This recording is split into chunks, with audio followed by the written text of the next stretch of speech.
Doctor Jagveer Gill जी transplant nephrologist ने ਵਿਗਿਆਨੀ ਹਨ ਐਸੋਸੀਏਟ ਪ੍ਰੋਫੈਸਰ ਆਫ ਮੈਡੀਸਨ ਨੇ UBC ਫੈਕਲਟੀ ਆਫ ਮੈਡੀਸਨ ਦੇ ਵਿੱਚ ਇਨ ਦ ਡਿਵੀਜ਼ਨ ਆਫ ਨੈਫਰੋਲੋਜੀ ਅਤੇ ਉਹ ਸੇਂਟ ਪਾਲ ਹਸਪੀਟਲ ਦੇ ਵਿੱਚ ਵੀ ਟਰਾਂਸਪਲਾਂਟ ਕਰਦੇ ਨੇ ਐਜ਼ ਅ ਨੈਫਰੋਲੋਜਿਸਟ ਅਤੇ ਮੈਡੀਕਲ ਡਾਇਰੈਕਟਰ ਨੇ data and quality BC transplant 'ਤੇ ਹੁਣ ਜਿਹੜੀ ਉਹਨਾਂ ਨੇ ਰਿਸਰਚ ਕੀਤੀ ਹੈ ਇੱਕ ਵਿਗਿਆਨੀ ਤੇ ਇੱਕ ਸਾਇੰਟਿਸਟ ਦੇ ਤੌਰ ਦੇ ਉੱਤੇ ਕਿ ਕੀ ਜਿਹੜੀਆਂ ਡਿਟਰਮੈਂਟਸ ਨੇ ਟਰਾਂਸਪਲਾਂਟੇਸ਼ਨ ਦੀਆਂ ਉਹਦੇ ਆਊਟਕਮ ਕੀ ਨੇ ਅਤੇ ਐਥਨੋਰੇਸ਼ੀਅਲ ਡਿਸਪੈਰਿਟੀਜ਼ ਕੀ ਨੇ ਜਦੋਂ ਵੀ ਔਰਗਨ ਡੋਨੇਸ਼ਨ ਹੁੰਦੀ ਹੈ ਤਾਂ ਉੱਥੇ ਕਿਡਨੀ ਟਰਾਂਸਪਲਾਂਟੇਸ਼ਨ ਲਈ ਐਕਸੈਸ ਕਿਵੇਂ ਲਈ ਜਾ ਸਕਦੀ ਹੈ ਅਤੇ ਉਹਨਾਂ ਨੇ ਸਟਾਰੀ ਨਾਈਟ ਗੈਲਾ ਦੇ ਹੋਸਟ ਵੀ ਸਨ ਇਹ ਗੈਲਾ ਵੀ ਇਸੇ ਕਰਕੇ ਔਰਗੇਨਾਈਜ਼ ਕੀਤਾ ਗਿਆ ਸੀ ਅਤੇ ਸਾਡੀ ਕਮਿਊਨਿਟੀ ਦੇ ਵਿੱਚ ਐਕਟਿਵਲੀ ਕੰਮ ਕਰ ਰਹੇ ਨੇ doctor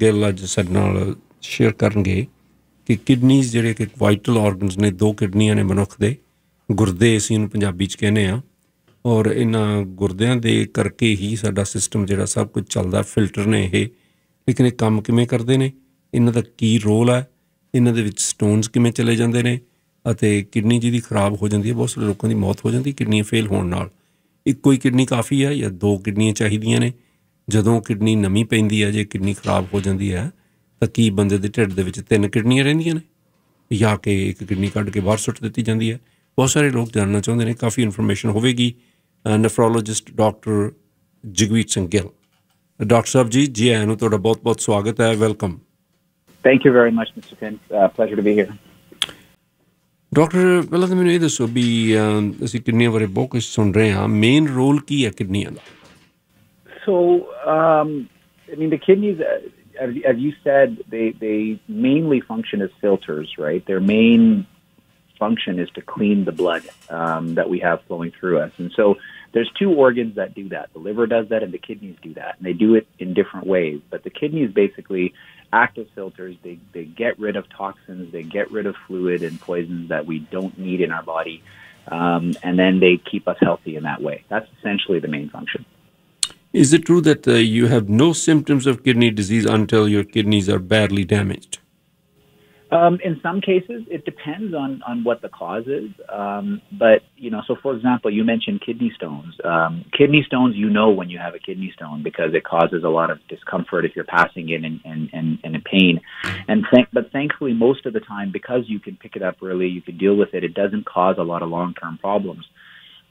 But a lot of people who have high blood pressure, for example, or diabetes, for example, that will slowly damage the kidneys, and the kidney function will get worse over years, and you won't feel a thing until you're down to, 15% of your kidney function. And so in that way, it is important that people actively look at their kidney function when they see their doctors through blood tests. Mm-hmm. Let's speak about kidney stones first. A lot of people have small stones, and I was told that small stones are fine. A friend of mine had just a surgery of a kidney. The stone was so big, they couldn't do it with laser. They have to kind of cut it and make a dissection. So all the stones cannot be taken out with laser? No, it depends on the size of the stone and the location of the stone. So generally speaking, lithotripsy or laser does tend to deal with the vast majority of them, but there are circumstances in which it can't. Mm-hmm. So when they take it out with the incision, then do they have to put a stent in it? It depends again on the circumstances. So the biggest challenge with stones is that a lot of people have little stones, right? And many people will have one stone here or there in their life, and that really isn't a problem. There are some people who are predisposed to developing stones. So there's something in their chemistry, in their urine, sometimes that's related by diet, that basically makes their urine more concentrated. So they make lots of stones. And the problem really comes when those stones get stuck in critical places. And so it kind of blocks the flow of the urine. And then the kidneys start to swell up. And that's where really you start to have difficulty. And some people have little stones, and because we have two kidneys, if that happens in one kidney, you may not even, you might not realize that blockage is happening because the other kidney is still doing the work. Mm-hmm. And so that's in that way, stones can be a problem. So depending on where they cause the blockage, sometimes stents are required. But often, if picked up early enough, removal of the stone or dealing with that is enough to kind of deal with the issue. Are they really stones, or like where the stones come from? Are they from salt? Some people eat more salt, or they. Some people are saying if you're drinking alcohol, that's how these stones are formed. So they're crystals. They're often calcium-based crystals. Some are uric acid-based crystals, which sometimes can be, if you have high uric acid levels, alcohol can contribute to that. But generally they're crystals with calcium. So a common type of stone is something called a calcium oxalate stone. And oxalate is something we get in our diet through actually vegetables like spinach, green leafy vegetables, that kind of stuff. But really the reason they develop is because some of it is genetic. Some people have a predisposition where their urine is, the acid base level is not normal. And that way it creates an environment where those stones are more likely to form.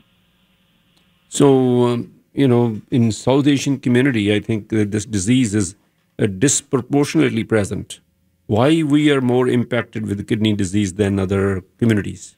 Yeah, so kidney disease is, I think, more common than most people realize.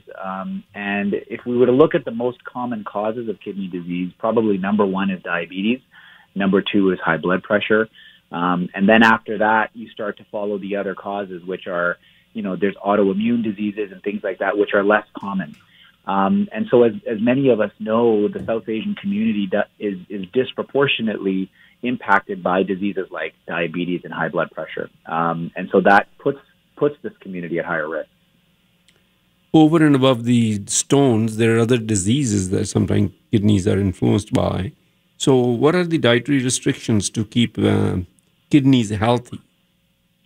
So there's actually not a whole, so if you don't have any kidney disease, if you have healthy kidneys and you don't have any other diseases, really there isn't anything specific that you would say you have to do to keep your kidneys healthy. Hydration is important, right? Making sure you drink lots of water is always important.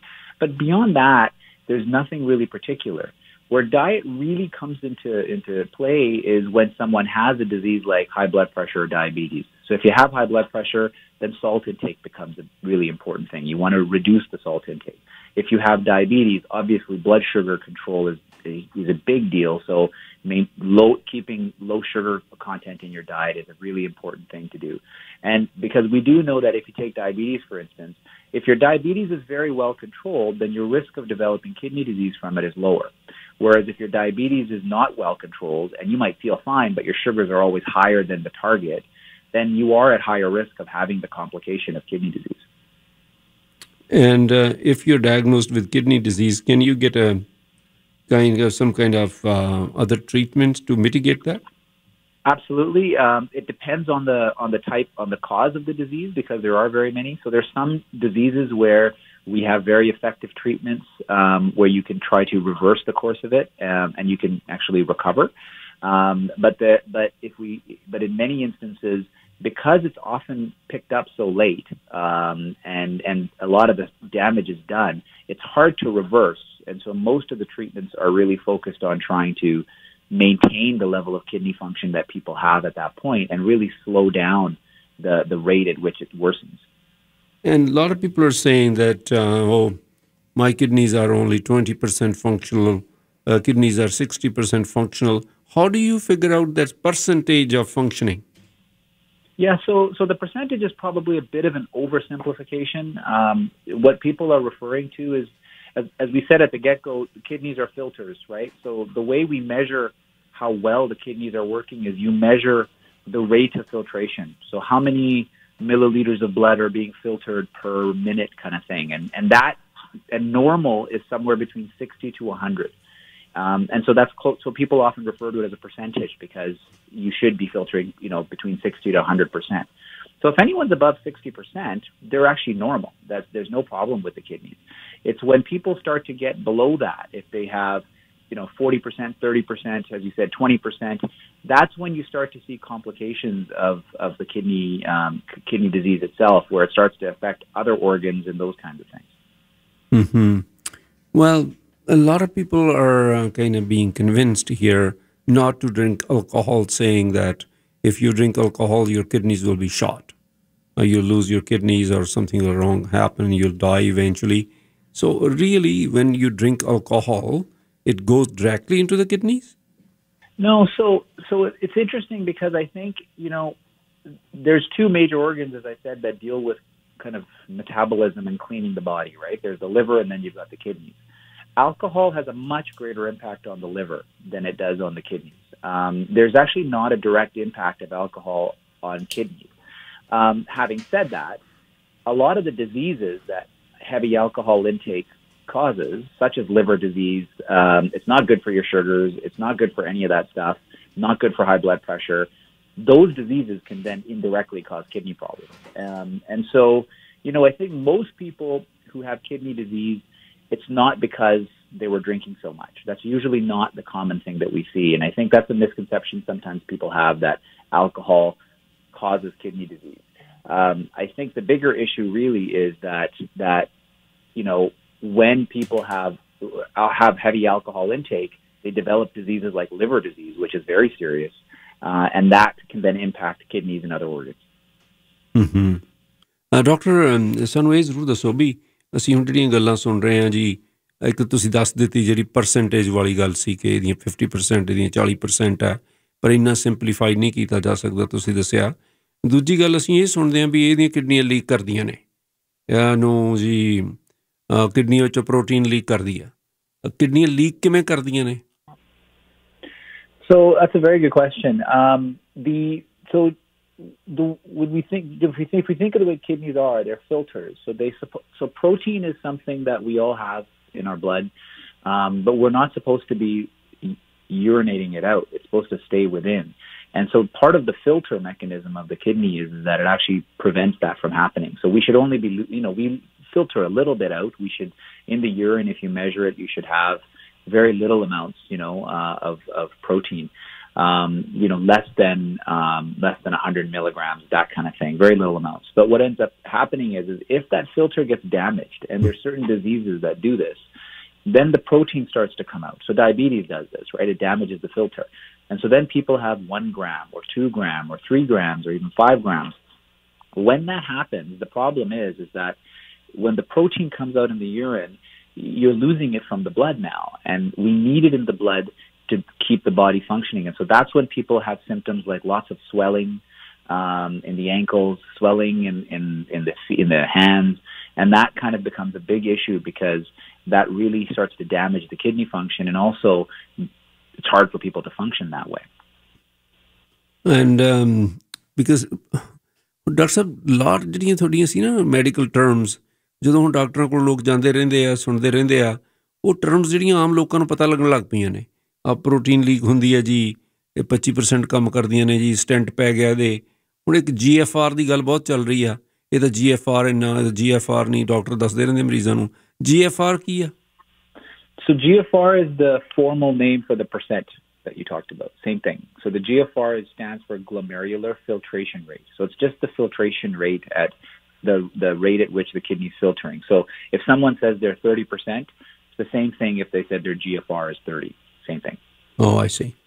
ਅੱਛਾ doctor ਸਾਹਿਬ, ਇੱਕ ਗੱਲ ਹੋਰ ਦੱਸੋ ਵੀ ਜਦੋਂ kidney transplant ਕਰਦੇ ਹੋ ਤੁਸੀਂ, ਫਿਰ ਉਹ ਕਿਡਨੀਆਂ ਈਜ਼ੀਲੀ ਮਿਲ ਜਾਂਦੀਆਂ ਨੇ? ਮੈਂ ਸੁਣਿਆ ਵੀ ਕਿਡਨੀਆਂ ਮਿਲਦੀਆਂ ਨਹੀਂ ਗੀਆਂ, ਮੈਚ ਨਹੀਂ ਹੁੰਦੀਆਂ।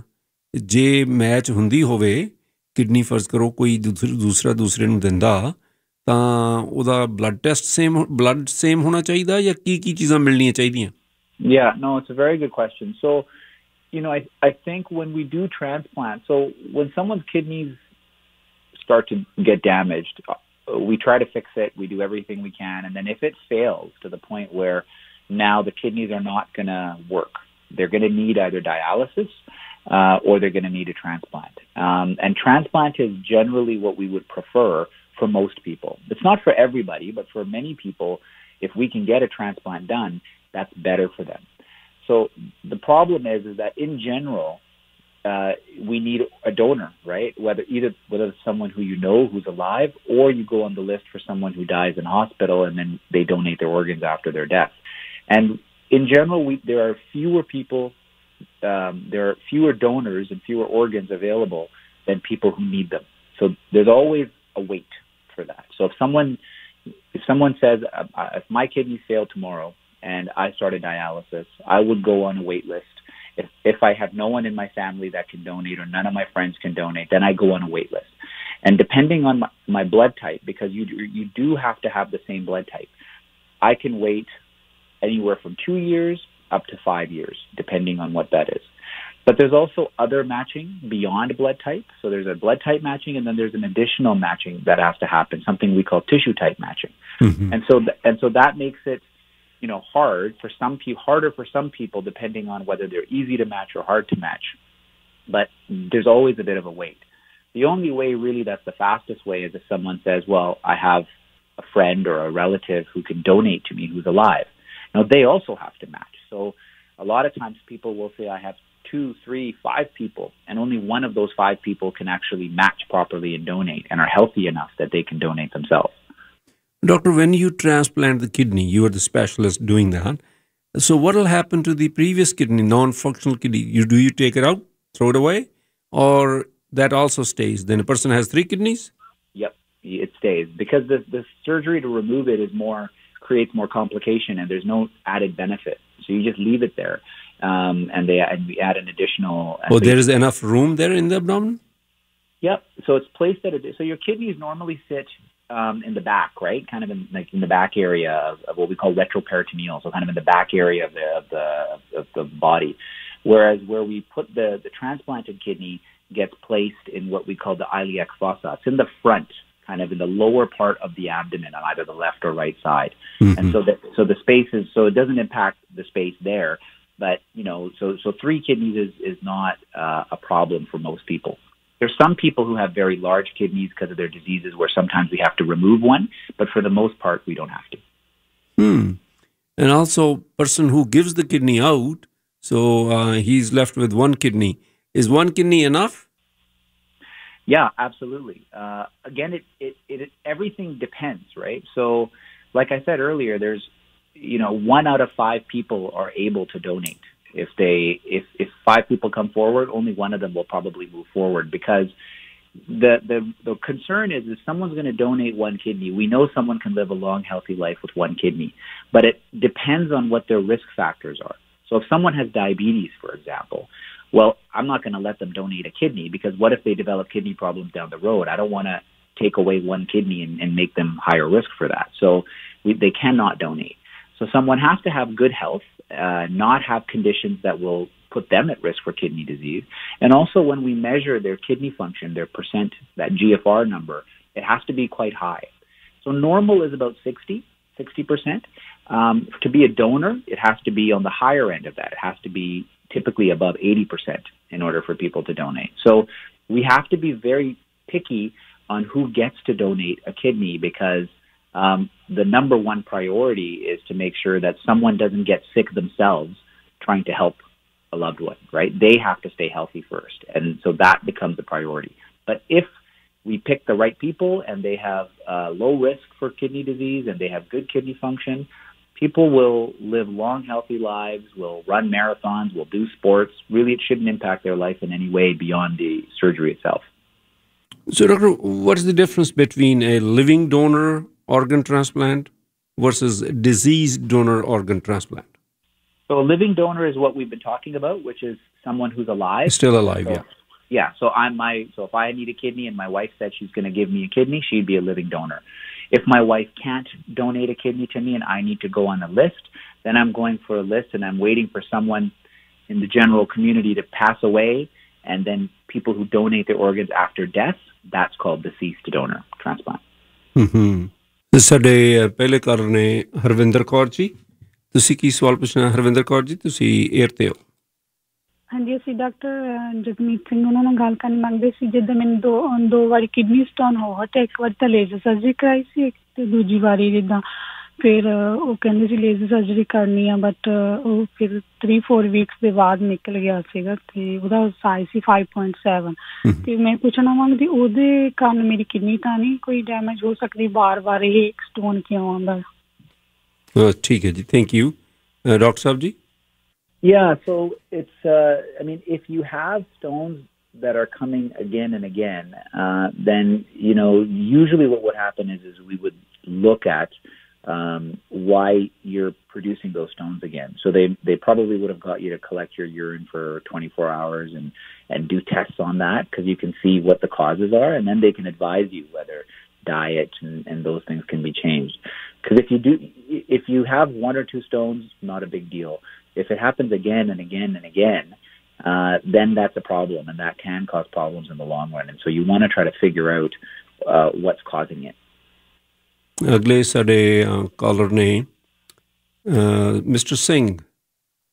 ਹਾਂਜੀ, ਆਪ ਜੀ ਦੇ ਮਹਿਮਾਨ ਡਾਕਟਰ ਸਾਹਿਬ ਨੂੰ ਜੀ ਆਇਆਂ, ਸਰੋਤਿਆਂ ਨੂੰ ਵੀ ਸਤਿ ਸ੍ਰੀ ਅਕਾਲ। ਸਤਿ ਸ੍ਰੀ ਅਕਾਲ। ਮੈਂ ਪੁੱਛਣਾ ਸੀਗਾ, ਮੇਰੀ ਕਿਡਨੀ 'ਚ ਸਟੋਨ ਸੀਗੇ ਤੇ ਡਾਕਟਰ ਨੇ ਇੱਕ ਰਿਚਮੰਡ ਪ੍ਰੋਸੀਜਰ ਕਰਕੇ ਕੱਢੇ ਤੇ ਇੱਕ ਵੈਨਕੂਵਰ ਵਾਈਬ੍ਰੇਸ਼ਨ ਦੇ ਨਾਲ 12 ਘੰਟੇ ਖਾਣ ਪੀਣ ਤੋਂ ਨਹੀਂ ਖਾਣਾ ਪੀਣਾ ਕੱਢੇ ਆ। ਤੇ ਉਹ ਮੈਂ ਪੁੱਛਣਾ ਵੀ ਉਹ ਕੱਢਣ ਦੇ ਨਾਲ ਕਿਡਨੀ ਕਿੰਨੀ ਕੁ ਡੈਮੇਜ ਹੁੰਦੀ ਆ? 2 ਪ੍ਰੋਸੀਜਰ ਉਹਨੇ ਕੀਤੇ ਆ ਡਾਕਟਰ ਸਾਹਿਬ ਨੇ, ਤੇ ਪਲੱਸ ਜੇ ਕਿਡਨੀ 'ਚ ਛੋਟੇ ਮੋਟੇ ਸਟੋਨ ਆਪਣੇ ਰਹਿ ਜਾਂਦੇ ਆ ਤੇ ਉਹ ਕਿਡਨੀ ਨੂੰ ਕਿੰਨਾ ਕੁ ਹਾਰਮ ਕਰਦੇ ਆ, ਜਾਂ ਕਿਡਨੀ ਜਿਹੜੀ ਉਹ ਨੋਰਮਲ ਫੰਕਸ਼ਨ ਕਰਦੀ ਆ? 24 ਆਵਰ ਉਹਨਾਂ ਨੇ ਮੇਰਾ ਯੂਰੇਨ ਵੀ ਕੀਤਾ ਸੀ, ਉਹ ਠੀਕ ਆ। ਤੇ ਇਸ ਬਾਰੇ ਮੈਂ ਪੁੱਛਣਾ ਵੀ ਉਹਦਾ ਨਾਲ ਕਿਡਨੀ ਡੈਮੇਜ ਤਾਂ ਨਹੀਂ ਹੁੰਦੀ? ਜੇ ਹੁੰਦੀ ਤੇ ਕਿੰਨੀ ਹੁੰਦੀ? ਜੇ ਸਟੋਨ ਰਹਿੰਦੇ ਆ ਤਾਂ ਵੀ ਕਿਡਨੀ ਡੈਮੇਜ ਹੁੰਦੀ ਕਿ ਨਹੀਂ ਹੁੰਦੀ? ਧੰਨਵਾਦ ਜੀ। ਡਾਕਟਰ ਸਾਹਿਬ ਜੀ। Yeah, so having the procedure, the laser surgeries and the vibration doesn't damage the kidney.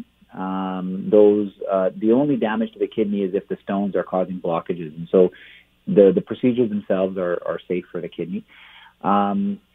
As far as the little stones that are left, if they're tiny stones, a lot of people have little stones that aren't causing any damage. So if they're not blocking anything and the flow of the urine is good and everything's working, there's no risk to having the tiny stones that are left behind. So Pragat Singh ji? ਗੱਲ ਜੀ, ਮੇਰਾ ਜੀ doctor ਸਾਹਿਬ ਨੂੰ ਇਹ question ਹੈ ਜੀ। ਇੱਕ ਤਾਂ ਜੀ ਕਿਡਨੀ ਸਟੋਨ ਜਦੋਂ ਹੁੰਦੇ ਤਾਂ ਬੰਦੇ ਨੂੰ ਕੀ ਪ੍ਰੋਬਲਮ ਹੁੰਦੀ ਹੈ, ਕਿ ਦੂਸਰਾ ਜਦੋਂ ਫੈਟੀ ਲਿਵਰ ਹੋ ਜਾਵੇ ਸ਼ਰਾਬ ਪੀਣ ਨਾਲ ਤਾਂ ਕਹਿੰਦੇ ਹੁੰਦਾ ਜੇ ਸ਼ਰਾਬ ਛੱਡ ਦਿਓ, ਹੋਰ ਚੀਜ਼ ਕਿਹੜੀ ਚੀਜ਼ ਦਾ ਰੱਖਣੀ ਚਾਹੀਦੀ ਆ ਖਿਆਲ ਤਾਂ ਕਿ ਮੋਰ ਡੈਮੇਜ ਨਾ ਹੋਵੇ? ਤੇ ਨਾਲੇ ਇਹਦਾ ਕੀ ਨਿਸ਼ਾਨੀ ਹੁੰਦੀ ਹੈ ਜਦੋਂ ਲਿਵਰ ਡੈਮੇਜ ਹੁੰਦਾ? ਤੇ ਇਹਨਾਂ ਚੀਜ਼ਾਂ ਦਾ ਪਲੀਜ਼ ਜੇ ਦੱਸ ਸਕਣ। ਧੰਨਵਾਦ ਤੁਹਾਡਾ ਬਹੁਤ ਬਹੁਤ। ਥੈਂਕ ਯੂ ਡਾਕਟਰ ਸਾਹਿਬ। ਮੇਰਾ ਖਿਆਲ ਹੈ ਵੀ ਡਾਕਟਰ ਸਾਹਿਬ ਕਿਡਨੀ ਦੇ ਡਾਕਟਰ ਨੇ। ਡਾਕਟਰ ਜੀ ਤੁਸੀਂ ਦੱਸਣਾ ਚਾਹੋਗੇ? Sure. So, I think for kidney stones, I think that, as I said earlier, there's lots of different causes, and the only way to know is by looking at the diet, looking at the urine test, and understanding what types of stones there are. Ideally, when someone has a stone, you would actually get the stone itself and try to understand it. And then that can help prevent it. Drinking lots of water is very important to try to prevent stones if you have them, so that they don't recur again and again. If you get dehydrated, that can make it worse. As far as liver disease, you're right. Alcohol's major issue in terms of organs is not so much on the kidneys, but on the liver. And there's lots of different ways that liver disease can present. And, again, the first indication often is through blood tests to pick things up early if there's any signs. And so alcohol is known to cause kind of what's called a fatty type liver, and it can cause a disease like that. And that can be very serious. And, I think in general, when it comes to alcohol, we all know this, that anything in moderation is different than when we have excessive alcohol intake. So if we were to make a list of all the things that alcohol does when you have too much of it, that list would go on forever. There's lots of problems, both medical, both social. And so I think as a community, it is important for each of us to really be careful about what our alcohol intake is, what we can do to really, with our loved ones, to minimize the risk of that, and kind of keep alcohol used to a minimum and at kind of a social event where things are less. Anytime, whether it's alcohol, whether it's sweets, whether it's fats, whatever it is in our life that we like, when we do too much of it, that's when we get into trouble. I have a question from Mr. Mandair that he has a surgery done on one of his kidneys. It was stone too big, and then they put a stent on it. He's waiting for another surgery, I guess. That will be not an incision. That will be other kind of surgery. So how long it'll be before they take the stent out, doctor? So it depends, again, case by case. It's hard to speak to the specific case, but I mean, in general, stents are usually placed for a period of, 6 to 8 weeks is on average what people will do for stents, but it really depends on the specific circumstance. Sometimes it's less than that, sometimes it's more than that. So it'll be 6 to 8 weeks? Typically. Mm-hmm. So in the meantime, you keep on urinating blood. Is that normal? Again, I'm not sure what the specific circumstance is. You can get some blood in the urine, but if someone has persistent blood in the urine, then that probably needs to be assessed. ਅਗਲੇ ਸਾਡੇ collar ਨੇ ਰਵਿੰਦਰ ਜੀ। ਹਾਂ, ਸਤਿ ਸ਼੍ਰੀ ਅਕਾਲ ਥਿੰਦ ਸਾਹਿਬ। ਸਤਿ ਸ਼੍ਰੀ ਅਕਾਲ। Doctor ਸਾਹਿਬ ਨੂੰ ਸਤਿ ਸ਼੍ਰੀ ਅਕਾਲ। ਸਤਿ ਸ਼੍ਰੀ ਅਕਾਲ ਜੀ। ਅੱਛਾ, ਮੇਰੀ ਇਹ ਹੈ ਕਿ ਜਿਹੜਾ ਯੂਰਿਕ ਐਸਿਡ ਦਾ ਵਧਣਾ ਤੇ ਜਿਸ ਤਰ੍ਹਾਂ ਸੋਜਸ਼ ਹੁੰਦੀ ਹੈ ਲੱਤ 'ਚ, ਪਿੰਨੀ 'ਚ ਜਾਂ ਗੋਡੇ 'ਚ, ਥੋੜੀ ਪੇਨ ਵੀ ਕਦੇ ਕਦੇ, ਤੇ ਦੂਜਾ ਯੂਰਿਨ ਤੇ ਕੰਟਰੋਲ ਨਾ ਹੋਣਾ, ਇਹ ਵੀ ਕਿਡਨੀ ਦੇ ਕਾਰਨ ਹੀ ਹੈ, ਉਹਦੀ ਡਿਸਫੰਕਸ਼ਨਿੰਗ ਕਰਕੇ ਹੈ। ਇਹ ਥੋੜਾ ਪੁੱਛੋ doctor Sahib. Doctor Sahib. So there's a few different things there. So uric acid can be high from a number of things. It's often related to diet. So alcohol, meat, those types of things tend to raise the uric acid. Some people have conditions. So when someone has kidney disease, their uric acid tends to be a bit higher just because the kidneys aren't working as well. Now that causes a condition that in some people called gout, where you get a joint, either it's the toe, sometimes it's the knee, and it gets very swollen. You need to take a medicine. It hurts, and it needs to it lasts, a day or several days, and then you need to take the medicine before it settles down. And sometimes it can last for weeks. So that can happen. That doesn't cause damage to the kidney per se, but it's sometimes the consequence of having kidney problems. So yeah, that can happen. Now the other issue you mentioned was that incontinence. So if you're losing urine if you can't control your bladder function, that's a different issue altogether, and that might be related to the bladder and its ability to work, right? And so that isn't a kidney problem per se, probably more of a bladder problem. Mm-hmm.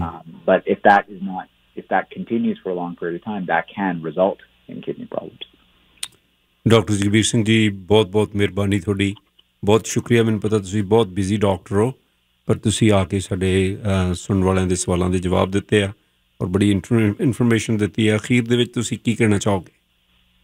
I think it's, I just want to wish everybody well. This is a difficult time for everybody right now. And I think a couple important things to remember is that, we've been very focused right now on this virus, on COVID and everything that's going on. And it's important, and one of our main focuses right now is to make sure that we don't forget that people have other medical problems and that those things need to be dealt with. And we need to continue to look after everybody, even though we're not doing it the way we normally would. Everyone's doing these visits through virtual health and these kinds of things. But I think the goal is that if I would encourage people not to defer getting help. If you feel there's a symptom you're worried about, if you're worried that there's something going on with your health, call your doctor, get that assessed, move from there. From a kidney perspective, I think I'd just like to make a pitch for people to get some more information about kidney disease and particularly around organ donation, because that's something that really is going to move forward and save people's lives. And I think organ donation is something, whether it's signing up to be an organ donor after your death or signing up to be an organ donor for someone while you're alive, rather than tell people they should do it, I think it's more important that people think about it, get information on it. There's lots of good information online through the Kidney Foundation website that can provide that information for you. We can answer questions. So I just encourage people to get some more information. Doctor, just one caller holding for a long, long time. Hello? Can you hear me? Yeah. Yeah. Hi, Doctor. Mr. Thind already asked you about me when he said, it's been 5 weeks now, and every time I go, I got the stent in there. I'm going out to the washroom like every hour, and it continuously, all it is blood. And sometimes it's really thick. It's never clear. They said they have to do 2 more operations still. I had this before in 2005. Then they blasted it out. And then it came down. Now they said it was too big. That they put a stent in it, and then went in and pulled it out.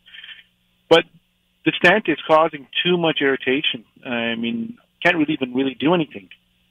And then I also read that you get it from eating a lot of salty food like peanuts and stuff, and from eating a lot of protein meats. Is that true? Well, it really does depend on the stone composition, right? So the only, I mean, there's generalities that you could say, hydrate well, low salt diet, those kinds of things are more general things. But really, the only way to really understand why you're getting stones is to have somebody do a good analysis on your urine, right? Which might be hard if it's in the middle of right now treatment, like while you have blood in the urine. Sometimes it's hard to do that, but at some point someone should do a good urine test and make sure what's going on in terms of the composition of the urine there. And the other thing to do is if they can do an analysis of the stone itself. So if they remove a stone and they can actually analyze it, that will really tell you what type of stones you have and what types of things may be causing it. And then you can really tailor your diet and your lifestyle accordingly. As far as the stent, it's hard to know. It's hard for me to comment on your specific situation because I don't know your detailed history, right? So I think that what you probably want to do is if you have any concerns about the way things are going or the symptoms that you're having, particularly if they're changing, then I would encourage you to reach out to your doctor and say, listen, I need to understand the timeline on this. Because with stents, it's tricky, right? The stents are not comfortable to have in necessarily. But if you're having symptoms that you weren't having before, then you should always get those assessed and find out what the next step is. There are people who have got blockages where they need to have repetitive stents put in. So they put in a stent, then they replace them from time to time.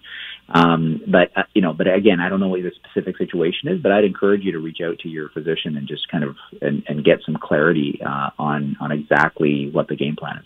Dr. Jagbir Gill ji, thank you. Okay, you're welcome. Thank you so much. Thanks. Bye-bye.